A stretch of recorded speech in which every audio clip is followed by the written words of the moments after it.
That's another thing that's gonna hit this market really, really hard in the next few years. It's not the fact that just what the AI doing. Remember, everything that happens has a ripple effect.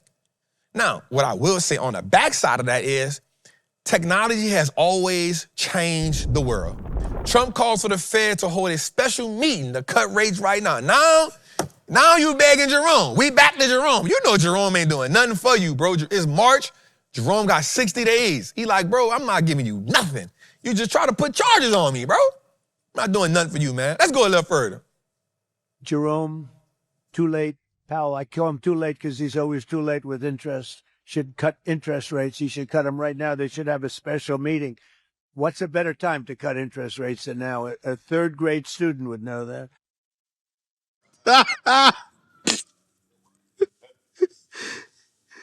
Jerome.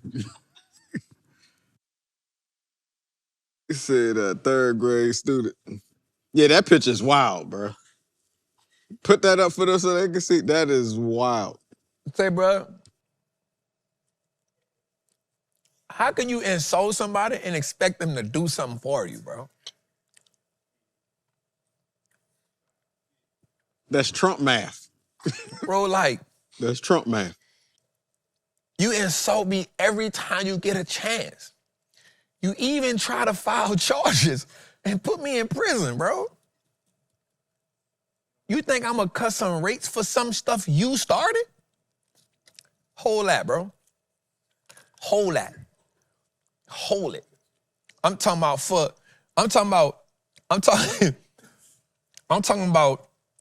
hold that for as long as you can. Cause here's the crazy thing though. This even putting the next Fed chairman in a tight spot. Cause you gotta think about it. If this, let's say this holds up till, let me show y'all something right quick. All right, so this is Fair Watch. Hey, go look at the video I dropped yesterday on my YouTube. Y'all, go look at the video I dropped yesterday on my YouTube. It's a good video. I'm talking about, it's only like 12 minutes. It's a really, really good video, y'all. It's a really good video that I dropped yesterday. So we got the next Fed meeting in 16 hours, right? Which is tomorrow morning at 8:30. But watch this. We have a 98.9% chance that we do not get a cut. Right? We got a 98.9% chance that we do not get a cut. Now watch this. The next meeting is in April. We got a 96.9% chance that we don't get a cut. Watch this. The next one is in June. We got a 79% chance we don't get a cut. Let's go to July. We got a 63% chance we don't get a cut. Let's go to September. September, we got a 49% chance we get a cut. September.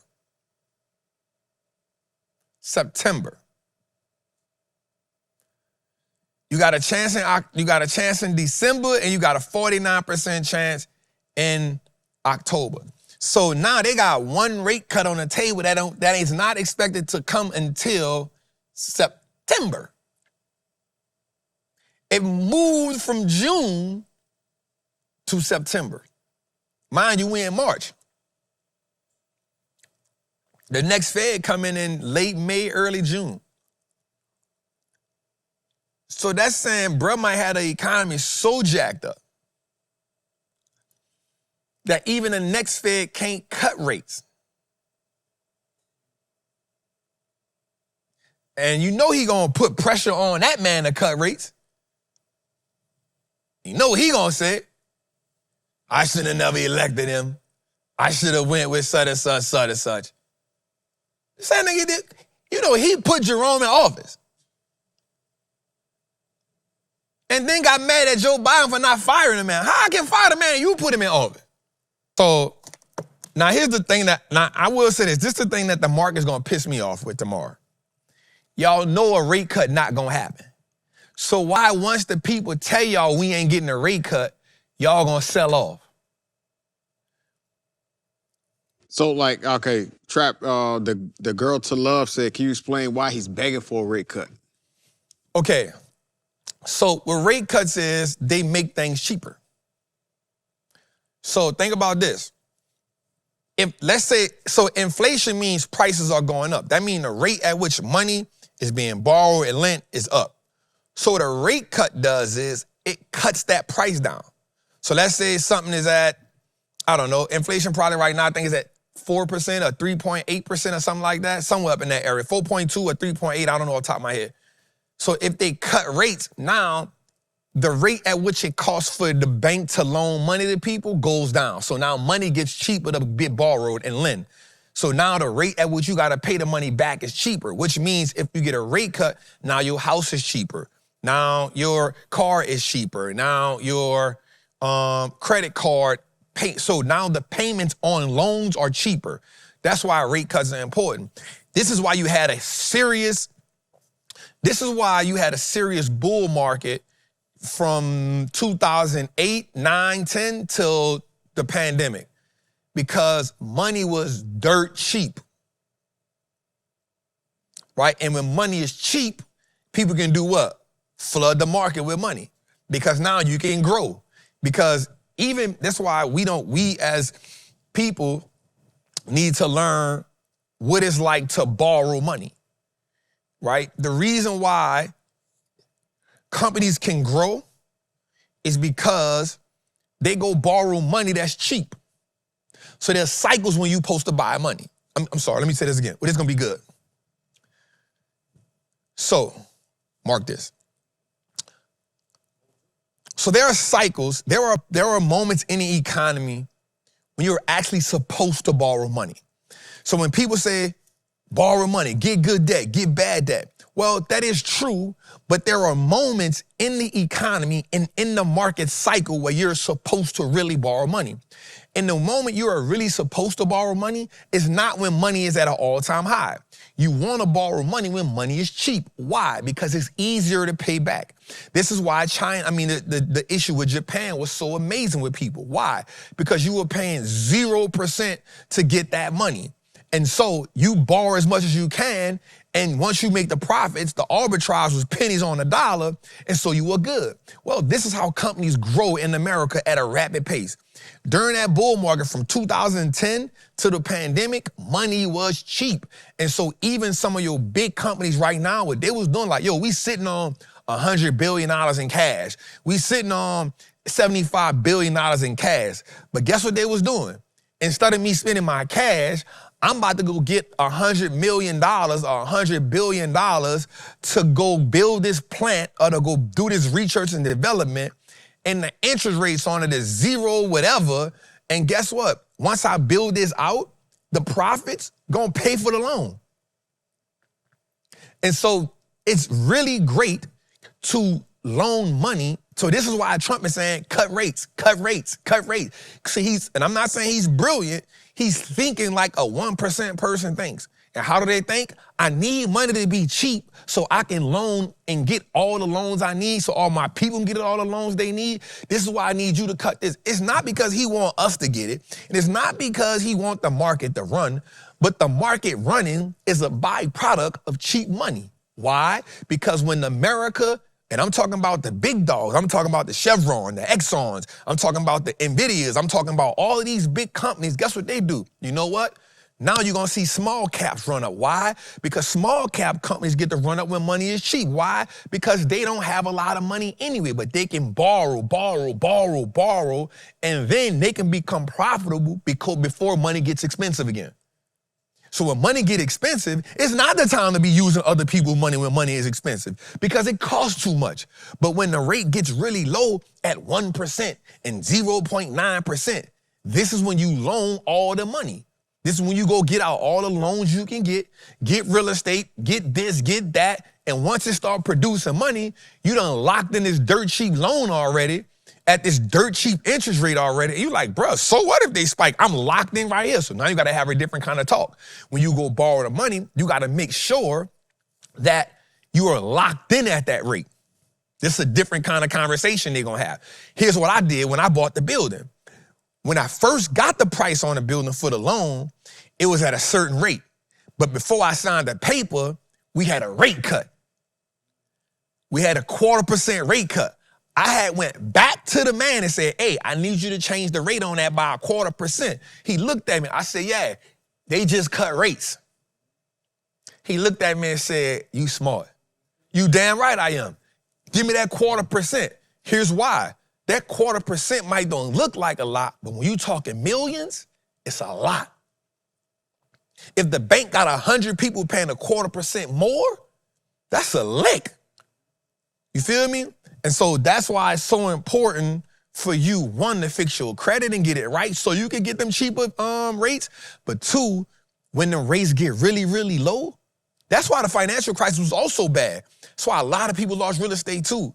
It wasn't just the people that it was people who were over leveraged. It was people like, yo, this money dirt ass cheap. I'm about to get as much as I can. I'm getting everything I can. But what happened was you got all this real estate, but now nobody can make the payments on their houses and stuff. So you didn't lose it because you had a bad, the owner didn't lose it because they had a bad loan. The owner lost it because they was renting it or whatever to people who couldn't pay it. And so now, think about this. This was gonna really happen in the market too. Think about this from a perspective. So you got people that's working real great jobs. They are considered AAA buyers or AAA borrowers, right? So think about your people that's working your white collar jobs that's getting paid $100,000, $250,000, $300,000 a year. Guess what? Banks give them credit. Banks give them houses based on their job. We all have a bank profile, right? Well, guess what? When you lose that job, now you can't pay that house note that I gave you the loan for. So now with AI, that's the thing about AI knocking all of these jobs off. They're not just taking like house cleaner jobs, warehouse jobs. They taking corporate American jobs. These are the people that banks look at and say, yep, you want to get that Ferrari? You can have it. Yep, you want to get that keeping up with the Joneses house? You can have it. You know why? Because you got this great job that you got this great master's degree for, and this job pays you $400,000, $500,000, $300,000 a year. You're what's called a AAA borrower. So I don't mind giving you the money based on your work profile. Well, what happens when all these people with these great work profiles lose their job and they not gonna be replaced? It's only a matter of time before they can't what? Afford that house. That's another thing that's gonna hit this market really, really hard in the next few years. It's not the fact that just what the AI doing. Remember, everything that happens has a ripple effect. Now, what I will say on the backside of that is technology has always changed the world. Think about it. We looking at it like, bruh, it's the end of the world. But guess what's gonna happen? The next generation gonna adapt to it. Yeah, I have read that, but one of the things they were talking about before, they had time to adapt. We've had time. They were saying in this, We've it's had like time. We've it's had happening time. so quick. We've had time. When Siri first came out, what did we do? We played with it. I'm about to say, yeah, they ain't take right? that You serious. ain't take it serious. Mm-hmm. And then things slowly evolve. I'm gonna show you how things slowly evolve. What do we think was gonna happen once we saw we could go on Walmart and they ain't had no cashiers in there? We started seeing self-checkout. This was in 2010? Self-checkout. That was letting us know. What you thought was gonna happen? We just weren't looking for it. It was like, this is you know why? You was like, damn. We were thinking about, hey, I'm gonna scan this, but I ain't gonna scan that. Right. We saw it. We ain't take it serious. What we often don't like, do is we often don't take it serious until it's life-threatening. Mm-hmm. The minute you went in Walmart and you saw self-checkout, you thought, I got him. They gonna give me my money back. Right. They got him. And then you went to realizing, wait, they don't really got but two. And then you saw it go from Walmart to McDonald's. Mm-hmm.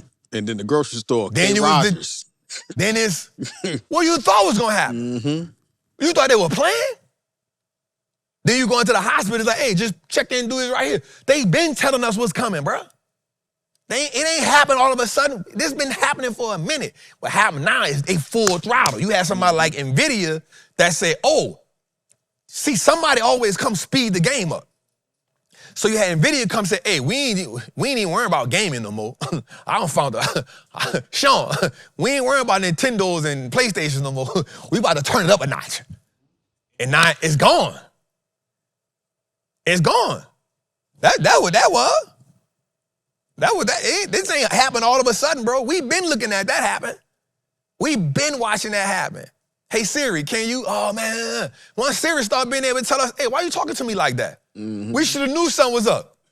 Alexa. Yeah, once they start talking to us and telling us, why are you doing that? Why are you talking to me like that? I can't repeat that, Leon. Wait a minute, what? And they been showing us, bro. The iPhone was the evolution been happening right in front of our face, bro. Bro, when I came home and I could touch the screen, I blew a gasket. I was like, yo, George still had a regular phone. I had a touch screen before George. I was that excited I was like, bro, we could touch the screen? But it's been happening. But evolution has always changed the game. Think about this. Think about the people that was riding their horse saying, I'm not getting no car. I ain't never buying no car. Then think about the people that went from newspaper to radio, from radio to TV, from TV to internet came. Evolution has always changed the world, bro. And it has always taken jobs. Yeah. When has evolution not taken a job? We don't got no milkman no more. We don't got no newspaper routes no more. I used to have a paper route too. Come on, we don't got it no more, bro. Evolution always take jobs, bro. Huh? Yeah, bro. Bro, they got the things on the garbage truck now. Do the automatic joint. Evolution always takes jobs, bro. And we just gonna be in that world. There's gonna be a generation. Now, here's the thing. There's gonna be a generation that's gonna get hit really hard. There's another generation that's coming behind. They're gonna thrive on it. They're gonna, like our kid, like my daughter, that's what we gotta do now. We gotta be like, all right, let me teach my kids AI now. Let me teach them the things now. That way your kids, I'm about to say something that's crazy, that way your kids are positioned to help your ass when you get older. And they not out here confused because they don't know about AI and you got Chinese kids doing AI at 3 years old. All right, that's a whole nother story. I'm about to say, because when we get older, AI gonna be scamming us hard. There are now 27 black billionaires worldwide worth a combined $121 billion. Let's go, man. Rihanna, $1 billion. Beyonce, $1 billion. Robert Johnson, $1 billion. Dr. Dre, $1 billion. Queen, Miss Sheila Johnson, $1.2 billion. FEMA, FO, $1.3 billion. Stephen, $1.3 billion. Mo Abram, the king, United Kingdom, $1.3 billion. Tyler Perry, $1.4. Let's go, New Orleans. Let's go, New Orleans. Bronny, $1.4 billion. Tope, hope I said that right. Software, $1.4 billion. Harriet, $1.5 billion. In Haiti, I like it. Healthcare. Let's go. Tiger, 1.5. Magic, 1.6. Strive, 2.1. Oh, we in the twos now. David Green, 2.3. AO, 2.5. Hove, Brooklyn, 2.8. Stop playing with Hove. Oprah, 3.2. Patrice, You gotta say 4.3. Mike, 4.3. Mike, 6.5. Robert F. Smith, 10 billion. Sheesh. That's crazy. All right. AR from Nigeria, 11.2. David Stewart, 12.4.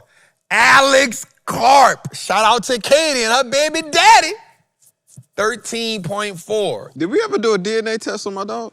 Oh, who? Alex. What you got to do a DNA test for? Sucker black, man. I'm just...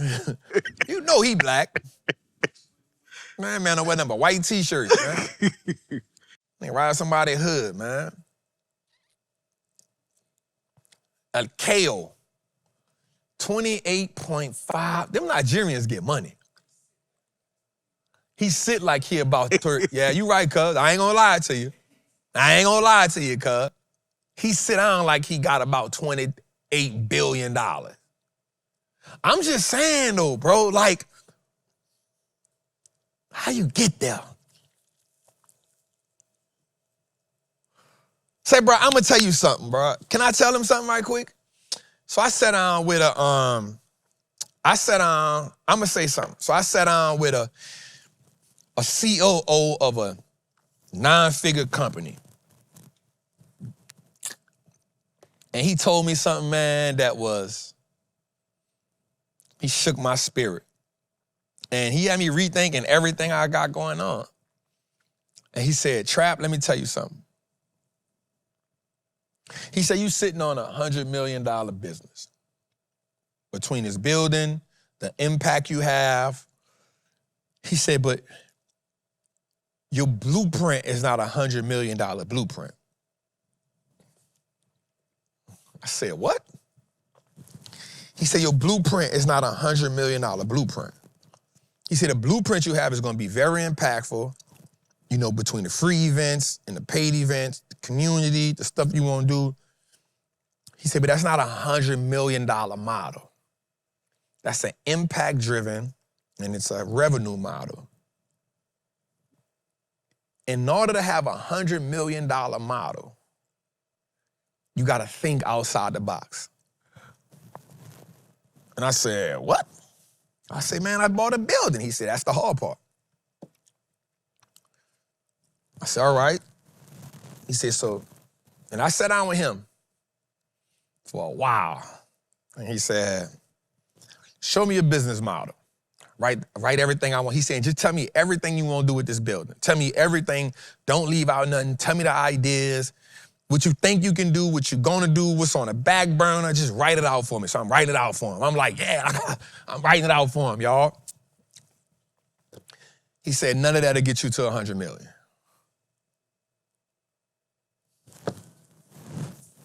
I said, what? He said, again, it's like I told you. He said, you'll make money, you'll impact, you'll give, you'll be successful, but none of that'll get you to $100 million. If you want $100 million, you probably can only keep 1 or 2 of those, but everything else gotta go because it's gonna consume you. You're gonna keep reverting back to it. You take 1 or 2 of them that's gonna drive your revenue on what you're supposed to do, that's gonna help you be impactful and influential, but you gotta throw all that other stuff out the window and never bring it back.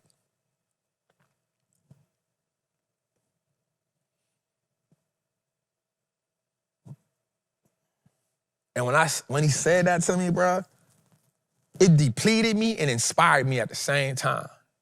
And then he said, if you don't get out the red ocean, eventually you're gonna get ate. Yeah, bro. You don't get out the red ocean, eventually you're gonna get ate. Because y'all gonna be on a fast pace to the bottom. You make $100 million by doing something nobody is doing. He said, people copy $100 million businesses and improve on them. He said, people copy $100 million businesses and then improve them. He said, go look at the blueprint. He said, go look at every business you see that's worth $100 million, $2 billion, and go see what the byproduct of that is. And I'm looking like, yep, McDonald's gave you Burger King, and Nike gave you Reebok, and you know what I'm saying? Like, everybody improved, you know what I'm saying? It was whatever, Uber, Lyft, you know, everybody tried to improve. Nvidia, I was like, damn. And bro, and I said, it shook me, frustrated me. Because imagine you get the building and you like, I got it. I'm going to host the events. I'm going to, rent the building out to people. I'm going to host the events, my events. I'm going to do free stuff for my communities. He was like, no. That's a good business model. It's just not $100 million business model.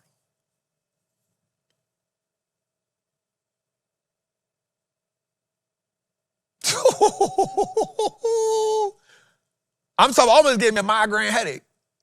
I was pissed off at myself and everything. Like, man, I can't. But then he told me something that was really good. The only way to create $100 million model is not only to think outside the box. You got to go be inspired by $100 million people. Because that's where you get the inspiration from. That's where you get the inspiration from. He said, so your goal now is to go find people who are outside the box thinkers. Because that's where the inspiration going to come from. So yeah, that was really good. Yeah, that was really, that was powerful. That was powerful for me.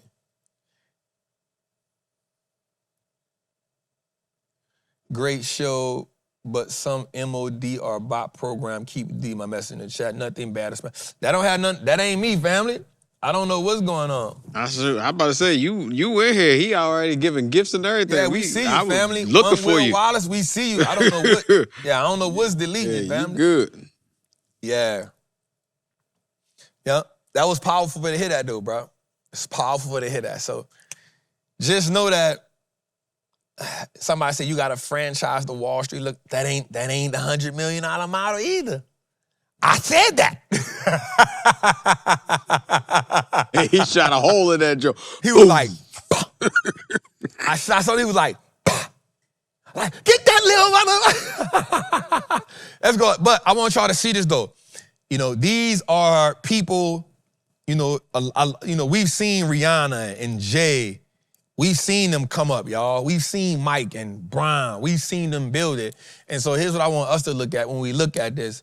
Just know that you are capable if that's what you want. I will tell you this, yo, it's not easy. I'll tell y'all that for sure. The vision, when people say this, the vision is free, but the hustle is so separate.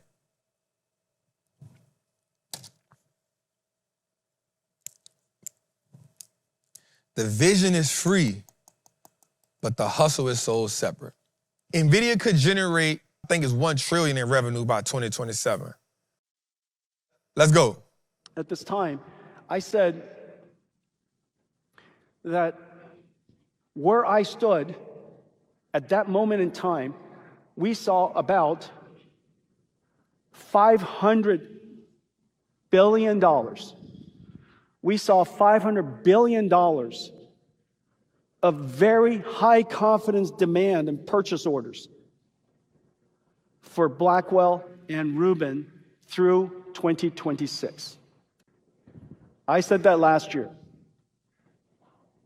Now, I don't know if you guys feel the same way, but $500 billion is an enormous amount of revenue.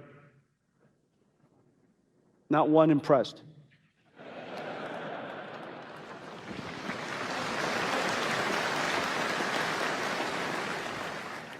I know why you're not impressed, because all of you had record years.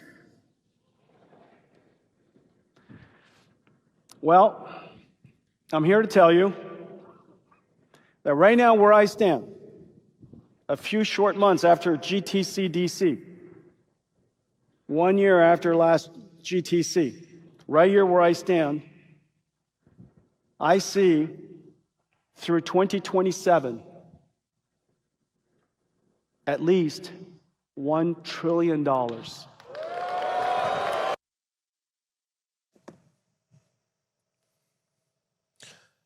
It's not too many times where I say the market get it wrong, bro. But I'm going to be honest with you, bro. Hold on, y'all. Hey, Stank. What's up, baby? You all right? Mm-hmm. You need me right now? No. Why you sound sad? No, I'm laying it down. Why you ain't watching Trapping Tuesday? Oh, it turned. Oh, I forgot all I did. How you forgot this what? I didn't know it was Tuesday. I forgot it was Tuesday. Damn, what kind of life you got? How busy your life is? Very. You, your life is very busy? Mm-hmm. All right. Well, let Daddy finish Trapping Tuesday. I'll call you. And we got to read the Bible tonight. We ain't read it in 3 nights. Yeah. It's my fault? I'm not sure. I didn't say it was your fault. All right. I'm going to take the blame because I should have called you. All right. You want to see something first? Like, I got to show you something. Let me see. Hold on. How you doing? I can't see nothing. Can you see my screen? Yeah. Look. Oh, now you watching Trapping Tuesday. Go ahead. I didn't say it was your fault. All right. I'm going to take the blame because I should have called you. All right. You want to see something first? Like, I got to show you something. Let me see. All right. Let me call you when I get off, okay? Okay. All right. I love you. Love you too. All right. I can't see nothing. All right, y'all. Y'all know I gotta let her know she first. You know, I gotta shut it down. I gotta shut it down. And you know, I'm gonna tell you something. You know why I do that, bro? Because I never want her to think that I put anything before her. As much as I love y'all and as much as I love like talking to y'all, kicking shit with y'all, like if she called me, I'm gonna say like, hold on, y'all, let me. You know what I'm saying? I always want her to know, like, bro, like, my daddy put me first. You know what I'm saying? Like, if he don't answer the phone, it's because he probably not around the phone. You know what I'm saying?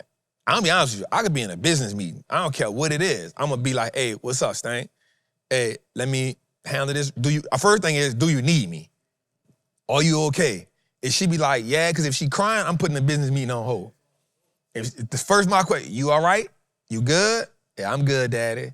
All right, you sure? You want to talk to me? Why you sound like that? Because they'll be like, I don't really want, but then you got to ask them a couple questions, then they come out. Like, you all right? Yeah, I sound, all right, cool. Once I can check the temperature, all right, hey, it's Trapping Tuesday. Let me hit you back. You know what I'm saying? Like, I always want her to know that, bro.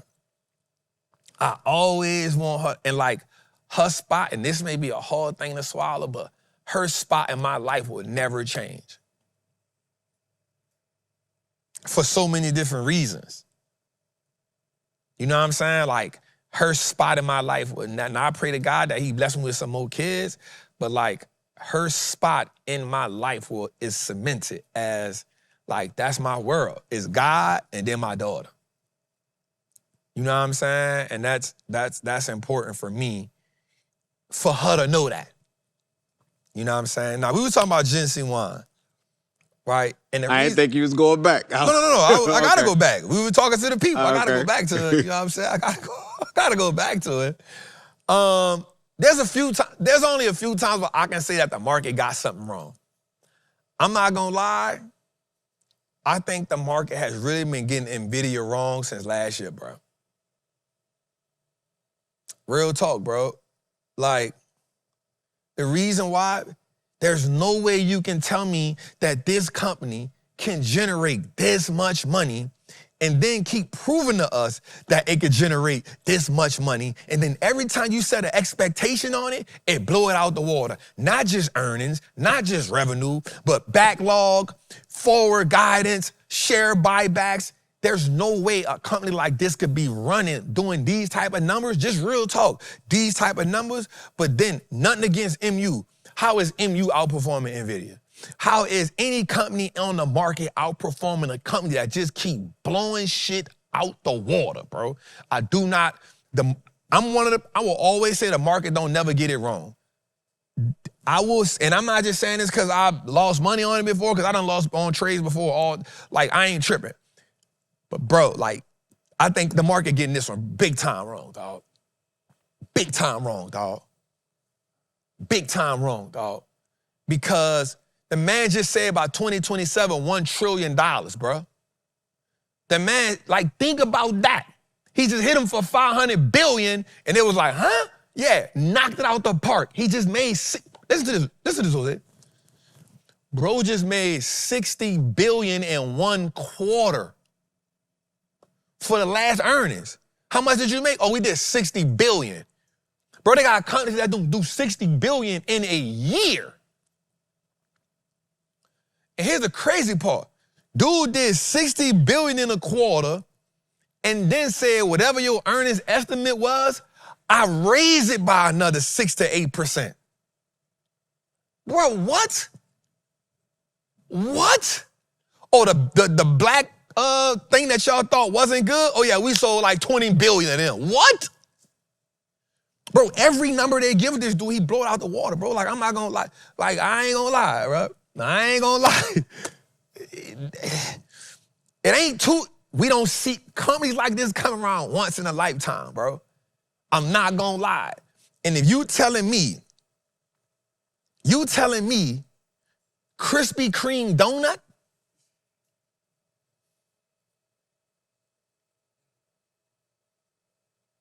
bro, you telling me Walmart is outperforming Nvidia? This what you telling me? I'm not even mad at MU. Like, we've been making money off you, but you telling me MU, which is is outmaneuvering the innovator of the whole space. Because think about it, without them, the whole AI is trash. You feel what I'm saying, bro? Like, that's my only thing. Like, and I'm y'all know me, bro. I always said, I got 8,000 shares of them. All right.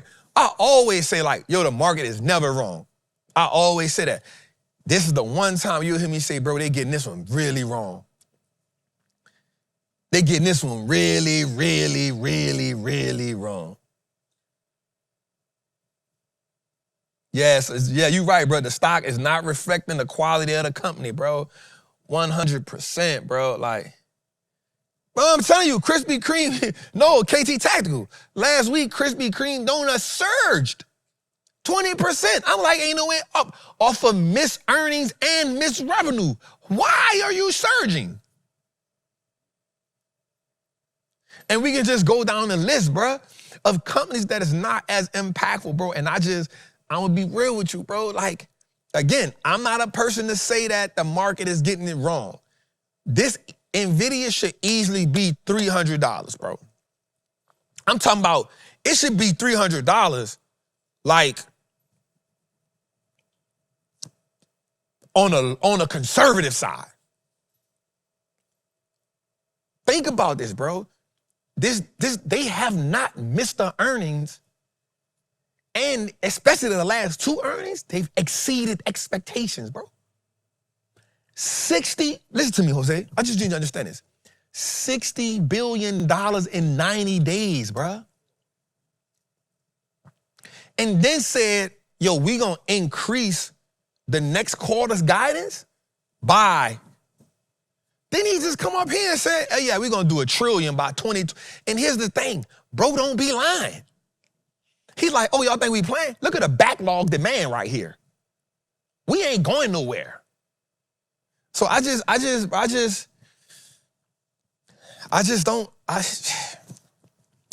it when we say that AI demand is, but here's the thing. How can we now say that AI is a bubble when AI is taking people's jobs for real? How can we say AI is the bubble when AI is literally using Anthropic to drop bombs on people? How can we say AI is a bubble when we see Alex Corp and they use him to go capture people in Venezuela? How can we say AI is bubble when all of these companies on the Fortune 500, we got over 100 and some 200 something thousand jobs. We got companies now laying off half of their team for AI. How can we say it's a bubble? I don't care what Michael Burry's saying, but how is that possible? Now, of course, he winning on his puts. I'm not mad at him. So he got enough juice. And that's what I've learned that people like him do. Bill Ackman has did it. They use their juice and they got enough juice to jam the market up. Not mad at that. But I truly feel, and here's the crazy part about it. The dude is doing it without China. That's just, bro said, yo, y'all think we gonna slip without China? Let me show y'all something right quick. Pull the hood up. This without China. This is without China, bruh. They were scared he wasn't gonna be able to sell without China. Bruh said, y'all got me twisted. I got this black leather jacket. This time forward, bro. Y'all tripping. So, bro, I just, man, I just don't get it, bruh. I just don't get it, bro. That's the only one I can say, hey, that's the only one if I can say, bro, the market got it wrong, I take it to the jaw, bro. I be like, hey, it is what it is, dog. Like, damn, market never wrong. That's been my saying forever, bro. The market ain't never wrong. Our entries are, our exits are. For this one, there's no way Nvidia should, from October to now, 182 or 3 with these kind of numbers? You're wrong. Bro, this stock should easily, if I'm being realistic, bro, this stock should be $5 trillion market cap by now with these kind of numbers. With these kind of numbers, it should be at a $5 trillion market cap.